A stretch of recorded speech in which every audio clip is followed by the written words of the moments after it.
What were some of the early pain points that you've achieved? I started getting other gigs outside of the clinics when so many of us are struggling. So I ended up having 15 different consulting gigs, and people wanted to know, like, how are you doing this? If you want something, you have to be obsessed with it. What makes you obsessed? Pain. When the pain to stay the same is much more than the pain to actually change the behavior, you will change the behavior. If you're willing to give someone value of what it is that they want, we kind of figured it out. That's what we did back then. You have to be willing to change and to not just stick onto this one identity. It's just everything's changing so fast. It's not for the weak. What's your perfect avatar, your perfect client? My perfect client is a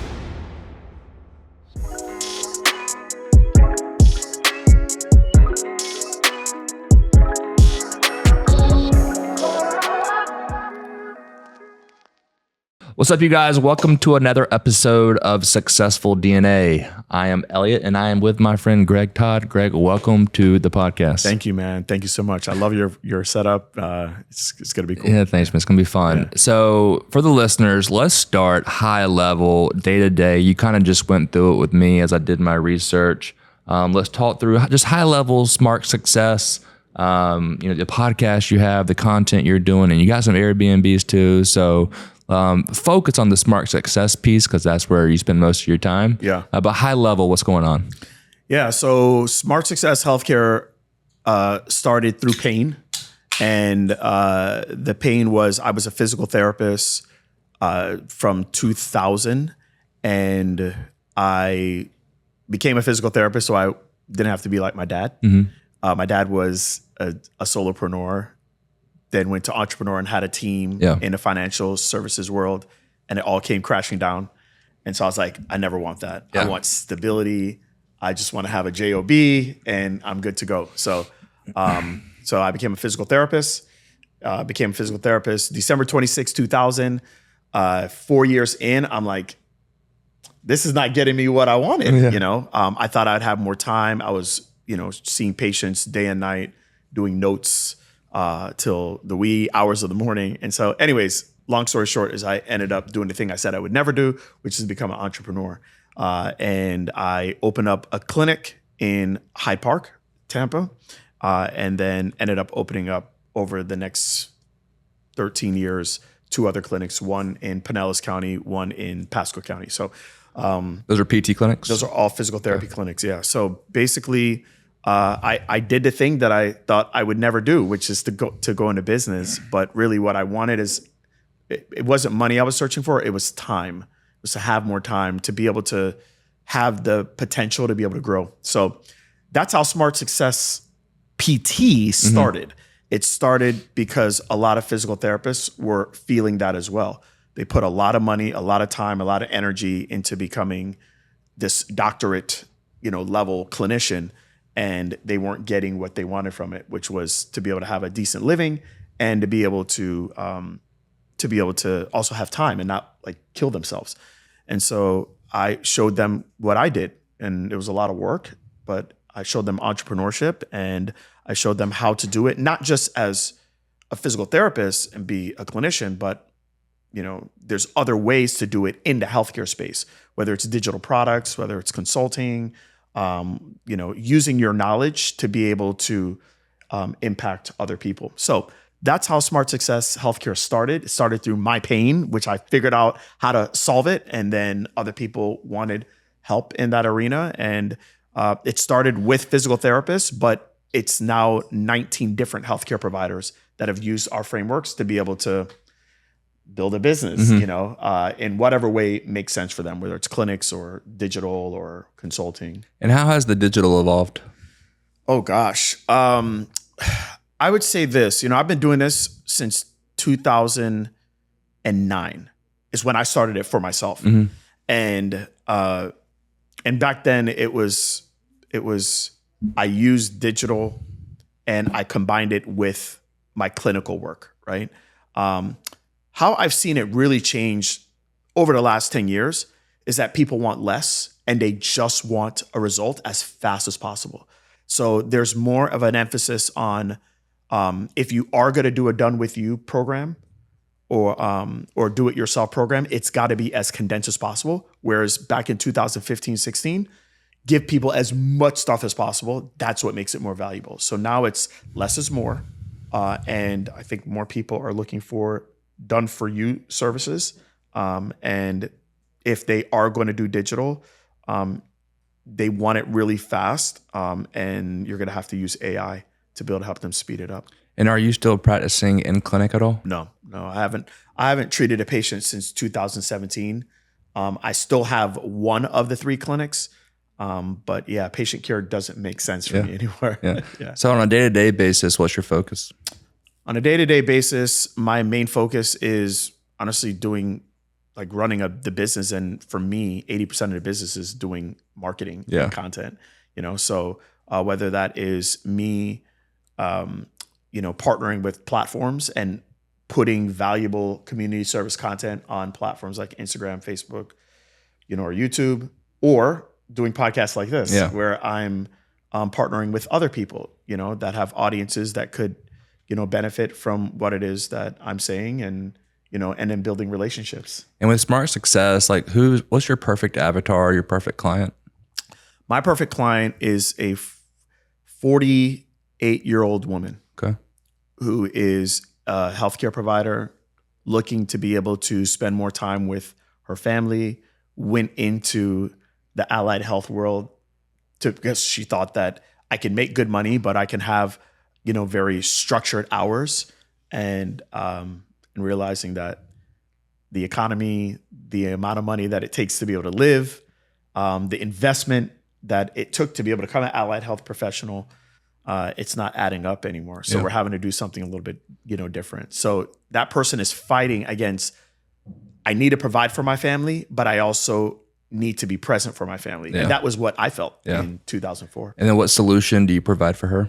Yeah. So usually I help her with creating some type of leverage business model. And that business model could be a digital product. That business model could be MRR, monthly recurring revenue, through memberships or recurring products and supplements. Or if this avatar wants to stay in the clinic, I help them transfer the clinic over into not just seeing someone per visit and getting paid per session, but getting people to buy an offer for them. I call it a solutions-based offer. Okay. We'll dive in, later on that for sure. But it's a good, higher arching view that now I understand it a lot better. Mm-hmm. Let's take a step back. Are you born and raised Florida? Well, I was born in Jamaica. Okay. I was raised in South Florida. Okay. I stayed in South Florida till 23. Yeah, 23 or 24. And then I got an opportunity to get a management position for a company called Kessler in Tampa. Okay. And I've been in Tampa ever since. And that was 2 or 3 years ago? That was... I am 48 years old right now. I'm 48 years old. So I've been in Tampa for 25 years. Nice. Yeah. And then what's the story behind moving from Jamaica? Your parents, obviously? Yeah, parents just... I think it was my grandfather first. He was doing something with the embassy, and he had the opportunity for the Todd family to be able to come to the States. That's and cool. For any immigrant, for most immigrants, if you can get to America, that's the goal. Yeah, that's what you want, because America is, America is the best country for me. It is a land of opportunity, and that's without us coming here, the story doesn't. Yeah. It doesn't work out the way that it worked out. Yeah. So yeah. I mean, it's cool, arguably first, second generation, coming to the States, and the success you've built, that's the American dream. Yeah, man. And I have 2 other brothers, and my older brother is a millionaire as well.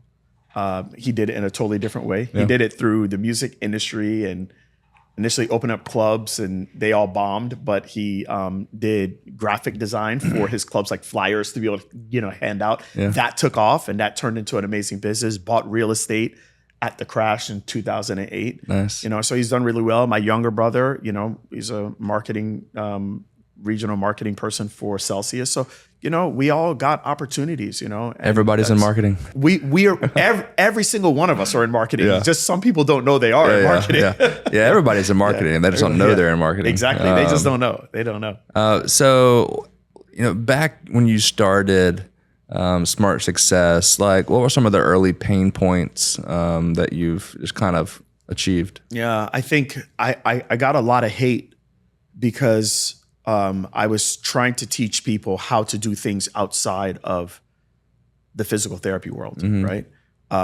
For me, the aha was I was a physical therapist. I'm running these clinics. I started getting other gigs outside of the clinics because people wanted to know, well, how are you creating this success in your clinics when so many of us are struggling? So I ended up having 15 different consulting gigs. Typical Jamaican, we have a bunch of jobs, right? So I had like 15 different consulting gigs, and people wanted to know, like, how are you doing this? I'm like, you don't have to make all your money by just treating patients, because you're treating one person at a time. So you are physically capped because you're using a limited resource in your time, and you're using a limited resource in you because you only have so much energy. So initially, the big pushback was from other clinicians saying, you are disrupting like what it is that we do, and we don't like that. And so, there's a lot of pushback. And, I was teaching people how to do telehealth back in 2015, and that wasn't cool. It's like, nah, like, don't do that. You're messing up our field. And then in 2020, those same people, when COVID hit, are the ones that are hey, show me what to do. And now it's everything. Yeah, now it's everything. Not just in PT world, but it's everywhere, and I think it just comes down to, when you're learning in a traditional way through traditional education, people, they get scared and they get fearful when you're trying to change things up, but the world's too fast, man. You got to move. What's one or two of the bigger, better testimonial success stories through your clients? Man, there's a girl that started with me in 2020, and she took one of my programs. And after the program, so the program, I think it was a 8-week program. She started January 2020. So let's fast forward 8 weeks. Where March 13th is when the program finished. You remember what was going on then? Yeah. Okay, so she actually quit her job at the end of the program to go out on her own, and the country shut down the day after. But she was able to, just do the things I told her to do. Went out on her own. She said she had like $38 in her account after she bought, the thing from me that showed her what I suggested for her to do. And within a year and a half, she had $1 million business. Oh, wow. Yeah, she had $1 million business. And she was living in Virginia at that time. And she hated it. But that's where she started her clinic. And her dream was always to go back to California. And she was able to buy a 3.5 years later, a beautiful, beautiful property.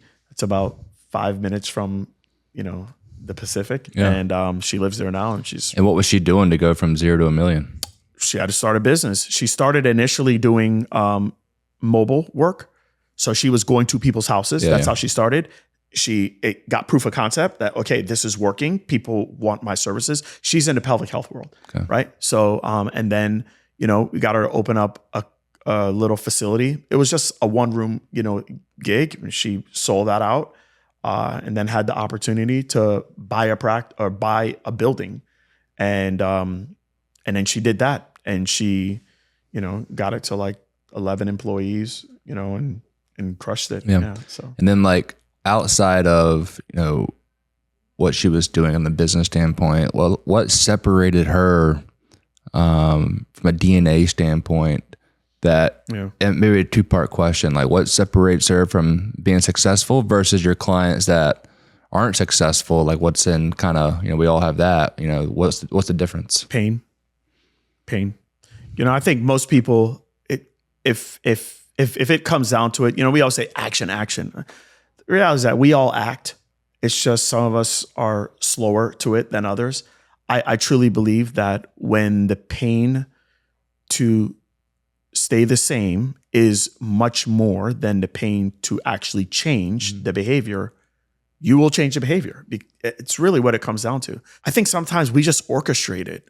Like we make up stuff. Like we act like something's a big deal when it really isn't a big deal. And we create this narrative for ourselves that like, I have to do this because everything will fall apart. We're very catastrophic, in our behavior with that. And so, yeah, that's what she did. I think that's what I've done as well, and we just make the thing that we want, we make it act like it's such a big deal. When really, it really isn't a big deal. Yeah. It really isn't, but in our minds it is. And we just create the story. She created a story. I've created a story. You've created a story. Yeah. And that's what we do. Yeah, I think turning pain into obsession. Especially, I mean, if you want something, you have to be obsessed with it. Yeah, you just have to be. You have to be so locked in. So, what makes you obsessed? Pain. Pain. Yeah, it's pain. Yeah, it's pain. Not wanting to go back to where you were. Right. Yeah. Right. And when you really think about it, it's like where you were before. I mean, like, were you really that unhappy? Not really, but it's just, you just make up these things. Yeah. And it's fine. It's what we do. We love it though. And I think it's our past too. Like you mentioned your dad, like not wanting to have that at first.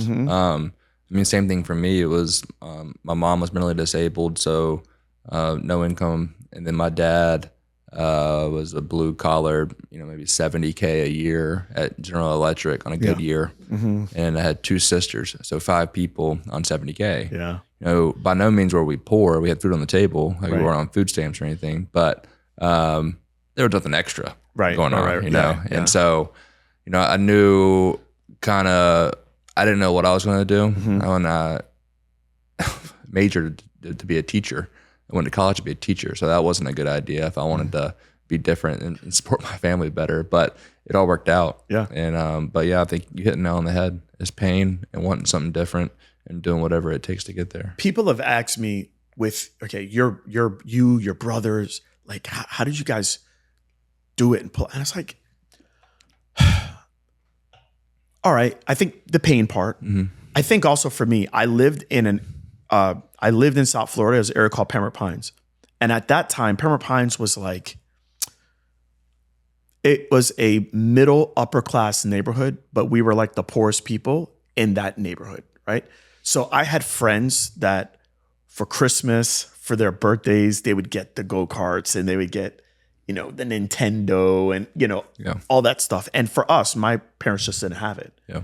And I think for me, I saw enough things that I wanted, but I couldn't have because my parents didn't have the resources. So I think it's a combination of, I had my brothers, we're competitive just by nature, right? Because we're brothers and just want to kill each other, right? We saw enough things that looked desirable, but we couldn't have. So it created a desire in us. And from then we were just like, all right, Johnny down the street has a go-kart. Yeah. All right. Johnny's dad has money. Our dad doesn't have money. How do we get the go-kart? Yeah. right. And we're just, and we started to like figure out we can get that go-kart. And we would like trade stuff. We would say, hey man, I'll trade you my baseball card or something. Baseball cards. Yeah. I got a Frank Thomas, rookie card, right? That I got from the store. Hey man, if I trade you this for this, okay, can I get that from you? Okay, cool. And then I knew this kid over here didn't care for his go-kart anymore, but wanted this Frank Thomas rookie card or whatever, right? And so that's what we do. So we didn't even realize it, but we were training ourselves to be entrepreneurs, just to figure out you can get whatever you want if you're willing to give someone value of what it is that they want. And I think we kind of figured it out, whether we knew what we were doing or not. That's what we did back then. And I think it's like some of it's like unconscious too, and it like stays with you forever. I remember probably late 90s, so I was probably like 7 or 8 years old. That there was no credit cards really going on. Everything was cash at that point, right? And so like now, I don't know if anybody uses cash anymore, really. But it was, I don't remember if it was July 4th or New Year's, but it was fireworks season. And South Carolina was a big fireworks state because Georgia was no fireworks, and so everybody comes in to buy the fireworks South Carolina. So there were fireworks shops everywhere. And I remember Like, hey, Dad, we were going with the neighbors to get fireworks to go buy them. And my dad opened up his wallet and he had $11. He had 2 5s and a $1 bill. And he gave me a 5, and I was like, hey, can I have the other 5 and the 1 to go get some more, some better fireworks? Yeah. He's like, no, I got to get gas for that $6. Wow. That was when gas was under, it was 70, 80 cents a gallon. Yeah. Creating that happy medium of like, there's, am I going to go buy him a Lambo today? No, but we can go buy some fireworks if he wants to. Well, I can tell you this. Yeah. I've done a lot of things right. Some things I do regret. If you don't mind, I'll give you a little advice please. if you want. You have young kids. I need all the advice. You need all the advice you want? Okay. I think every parent does. I think there's probably one of my biggest regrets is not having work-life integration.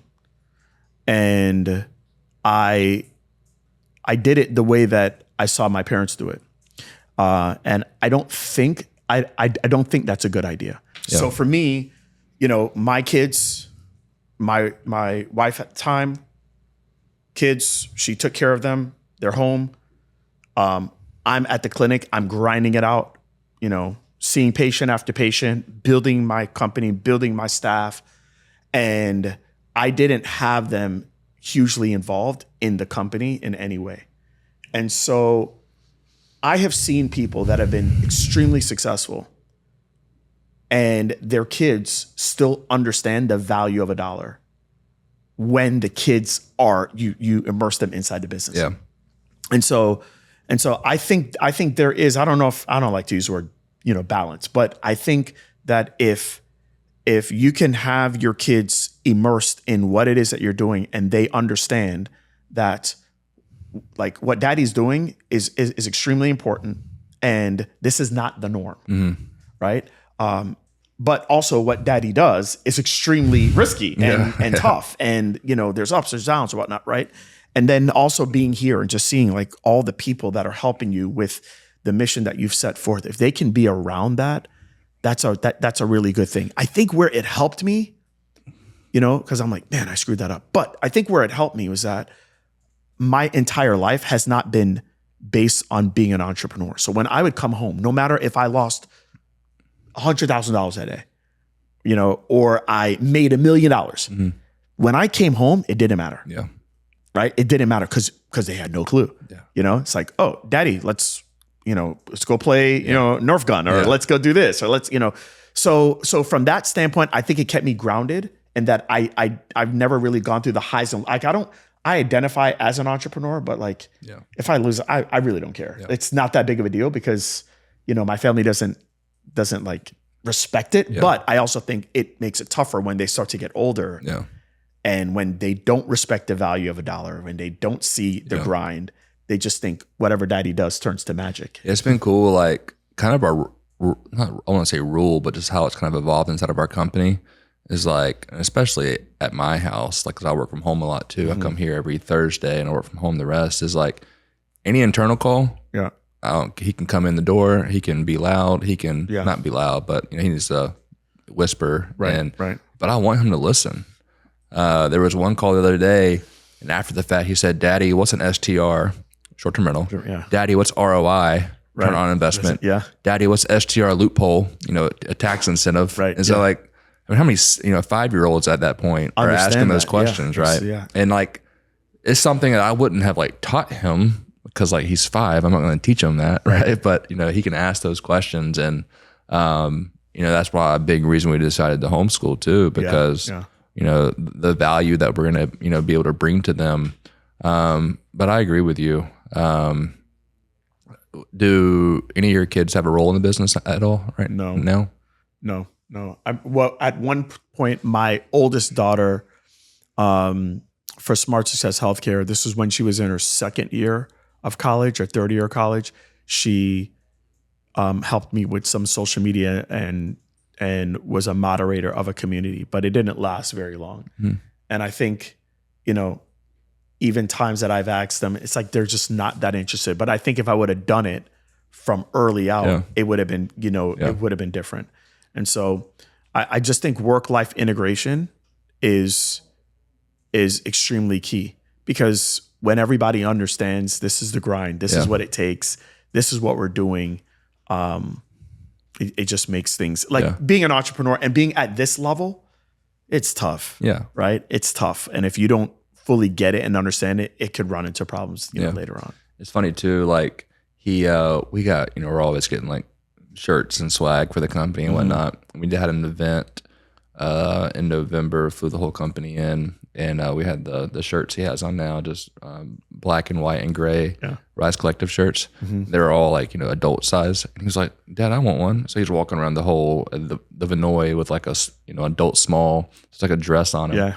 So he's like, no, I want like some my size. So he like ordered some that's awesome. sizes. So that's awesome. He's the biggest fan of the Rise Collective and probably wears it every day. Let's talk about customer acquisition. I'm interested in that, kind of how you're going about that, how you find clients, what's working. What's up, you guys? I wanted to introduce to you our done-for-you Airbnb investing service called BNB Turnkey that has massive tax implications. It's basically an investing service that allows you to invest in cash flowing Airbnbs and not do any of the work. It's best explained in 3 phases. Number 1, we find, analyze, and underwrite the property. In phase 2, we handle all the interior design and construction. And then phase 3, we manage the property on the back end. The best part is most of our clients qualify for the short-terminal loophole of the IRS tax code. This allows for average clients to write off over $200,000 in depreciation on their tax bill. For more information, click the link in the description to connect with our team. As always, thank you for listening, and I hope you enjoyed the rest of the episode. Yeah, I mean, it's really 3 ways. I get clients through partnerships on the platforms. I get clients through partnerships with other people that have my clients, the clients that I want. Yeah. And I get clients through paid traffic. So I would say for us, ads, or even partnerships with influencers. Meta or Google?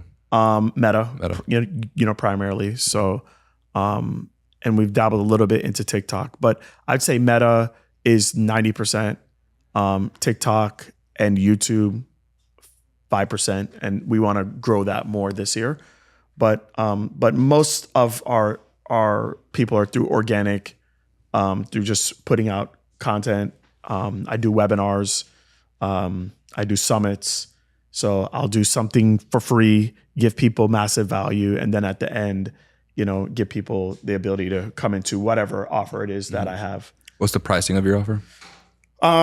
Just depends. We have our offers start at $1,000, and they go up to $50,000. Just depending on what thing we're offering. So our do-it-yourself stuff is as little as $1 to $1,000. Yeah. Use them as lead magnets? Huh? Do you use them as lead magnets still? I use most of them as lead magnets. Yeah. And just bring people in. But I think the most value I give people is just doing our summits or doing our challenges or webinars. Give people massive value enough to where they're like, I want to make sure that anytime I do any of these one-to-many events, that I'm giving them something something better than they've already paid for. Mm-hmm. And they're like, dang, he gave that to me for free, right? And then we give them the ability for them to come to work with us. So our done with you and our done for you is where we have people fly in, and they'll work with me at my home, and I'll usually bring in anywhere between 10 to 20 people at a time, and I bring my team in, and we'll work with them for 2 to 3 days. What does your team look like? So I have 14 virtual assistants, full-time virtual assistants, and I have 4 full-time employees in Smart Success Healthcare. Okay. In renewal rehab, it's 18 employees there. That's what country are the 14 VAs in? All Philippines. Okay, same. Yeah. There's I asked because there's a short-term rental company that have a lot of Jamaican VAs. Oh, really? Yeah, so I didn't know if Oh, wow. Yeah. No. Yeah, we have like 40 or 50. There's 2 in Venezuela.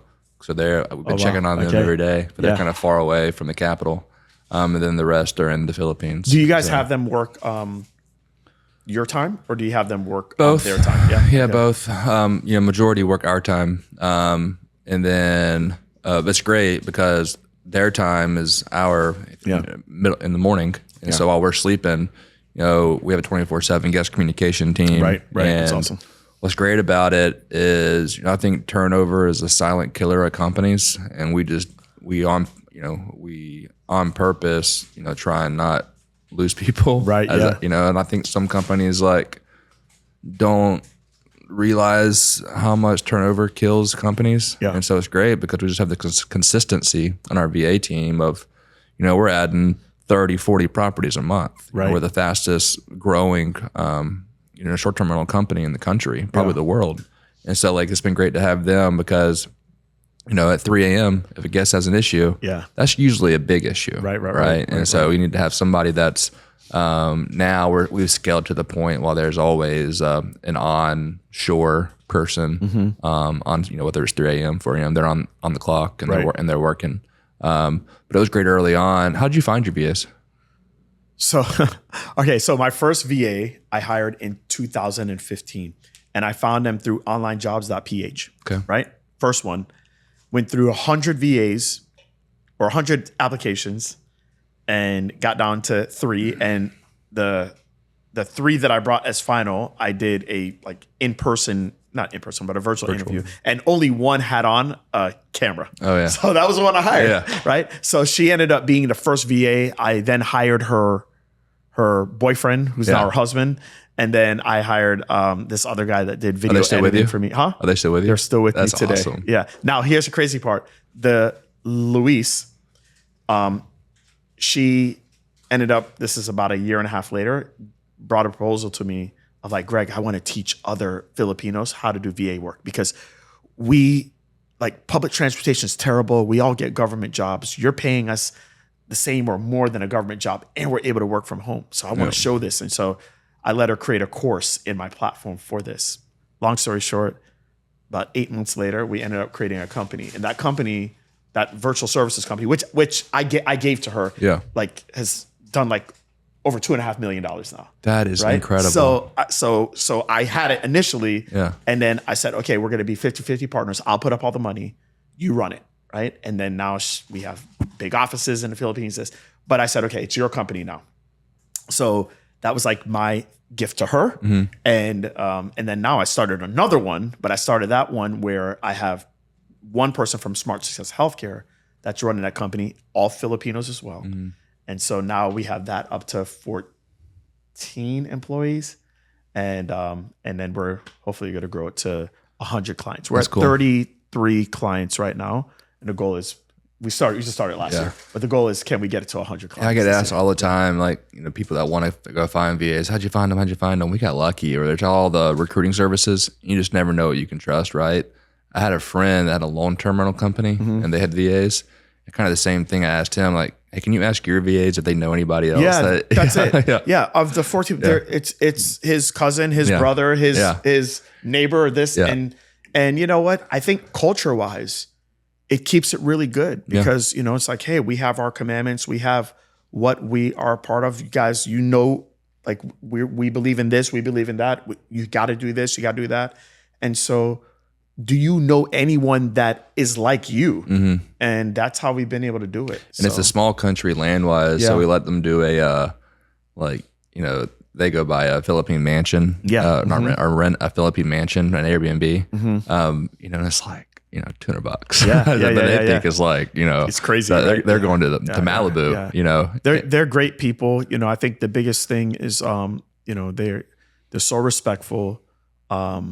They always aim to please. The biggest thing is just, I think what they have valued from us is us giving them confidence that we trust you. And you can make decisions. So I personally think why, and it's probably why they stay with you. Because they don't leave us. I think it's because, we're trying to empower them, to grow and to expand themselves. And I think we've done a good job of just making them feel a part of the team versus they're just VAs. Right. That's funny. They're like, hey, hello, Sir Elliott. I'm like, hey, first of all, you don't have to call me Sir Elliott. Just Elliott's good. And so everything's ma'am Brittany, Sir Greg. So. It's hey, we're friends. You don't have to call me that. And so, so what's next in terms of what are you trying to build next? How are you trying to build it? Where are things at? I feel like in healthcare, I feel like I need to do more of what we're doing. I feel like, there's not enough, as many people as we've helped. So we've had 5,500 customers since I started this in 2016. Oh, wow.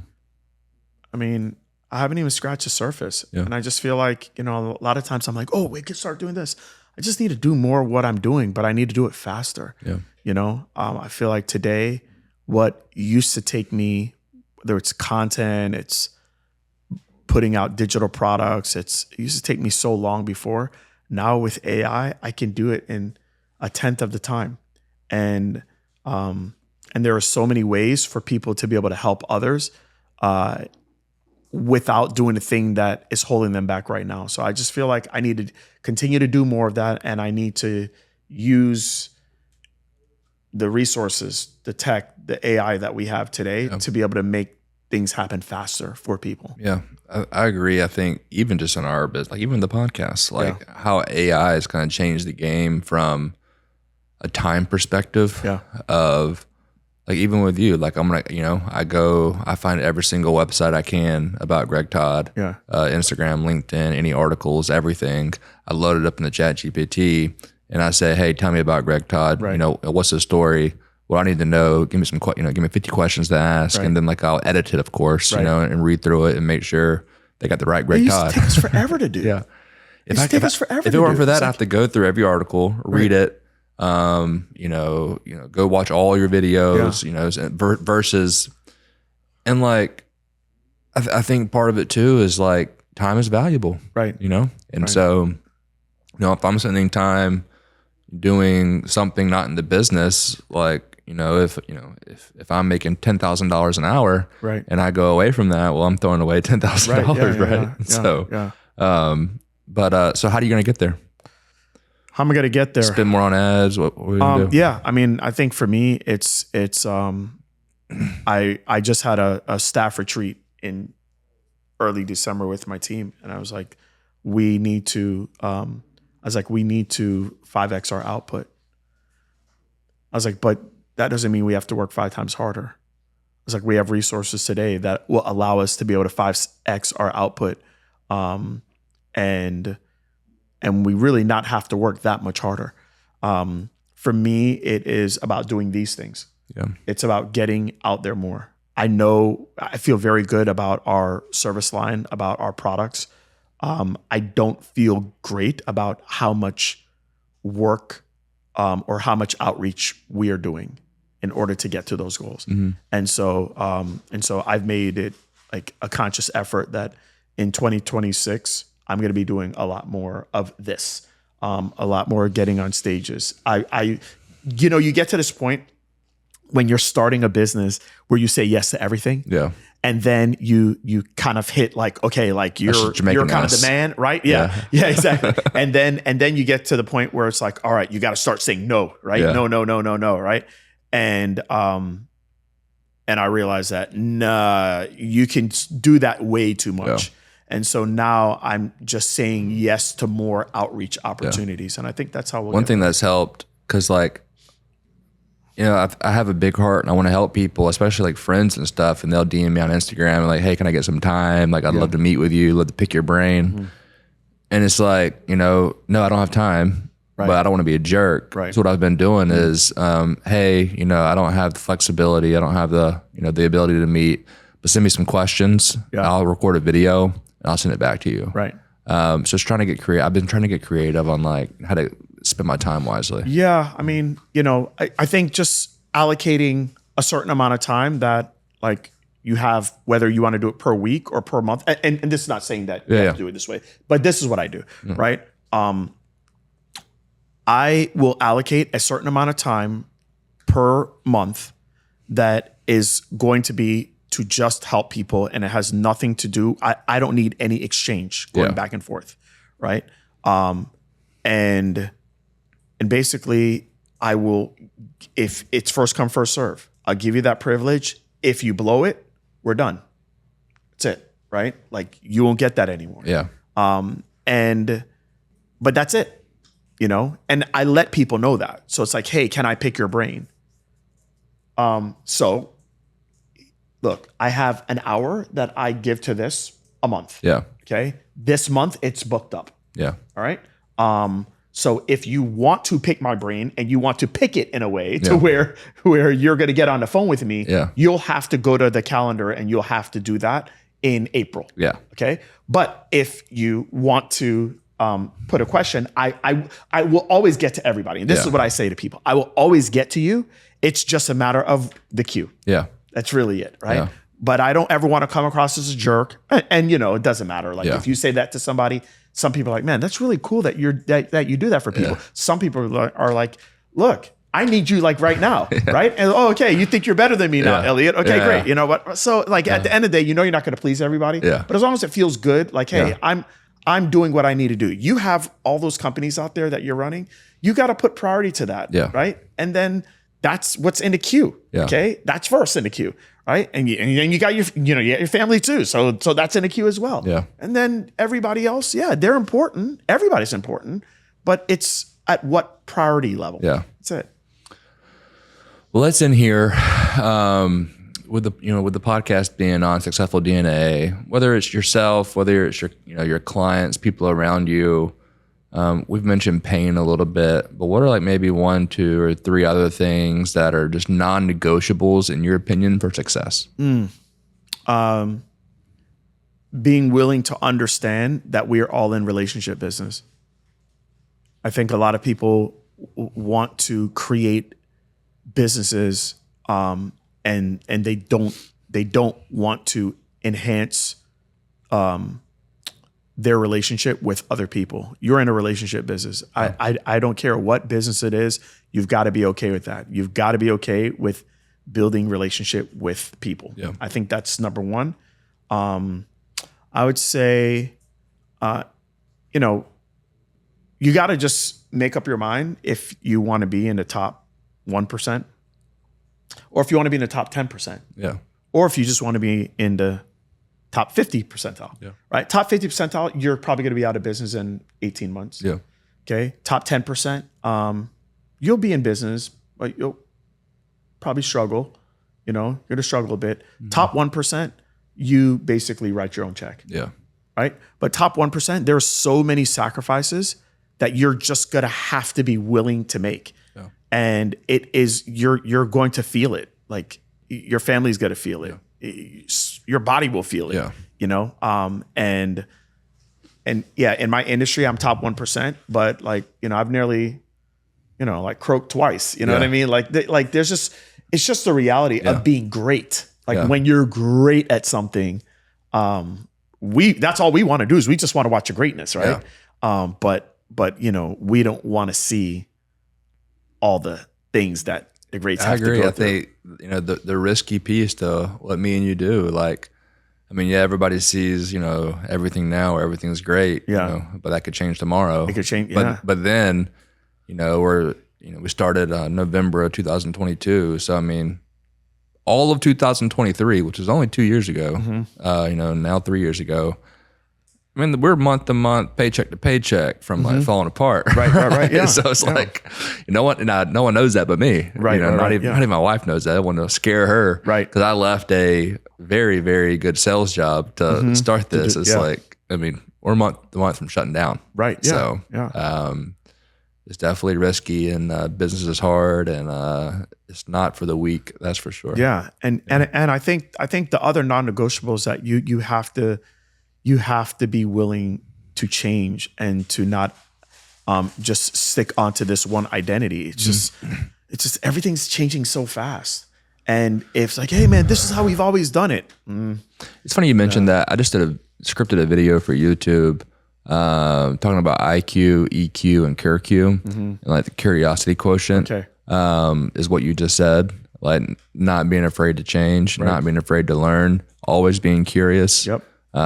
Where you fail by saying, no, this is how we've always done it. This is the way to do it. Right. Where be curious. I'm even curious, it's funny, my dentist, he and I have become friends, and we went to a Lightning game, and he owns his own practice, and it's a rather large practice. They do a bunch of veneers, and I did my Invisalign with them, and so with the Lightning, I'm asking him questions like, "Hey, what's your customer acquisition cost? What's your biggest margins?" Trying to just learn his business to see, because you never know what you can learn. Yeah. And like you said, I mean, business is business. I don't really care what it is. Right. It's marketing, it's sales, it's fulfillment. Yeah. And that is it. That's it. That's it. So, well, cool, man. Well, thanks for coming by. Love speaking with you. Love meeting with you. Yeah. Looking forward to seeing success you're going to have. No pun intended. But thanks for coming. Yeah. And man, what you've done in a very, very short period of time, I consider this very, very short. Yeah. Oh yeah. It's a God thing. It's been, I mean, I have to pinch myself sometimes to be like, cause I'm, you don't know me that well, but I'm a redneck from South Carolina. Yeah. So to do what we've done, we have an amazing team. I know every company says, every leader says that, and it's kind of cliche, but like, I mean, there are so many people smarter than me in this company, and that's the way you want on it. purpose, right? That's the way you want it. That's the way you want it. Thanks, bro. Yeah, man. Appreciate it. Yeah.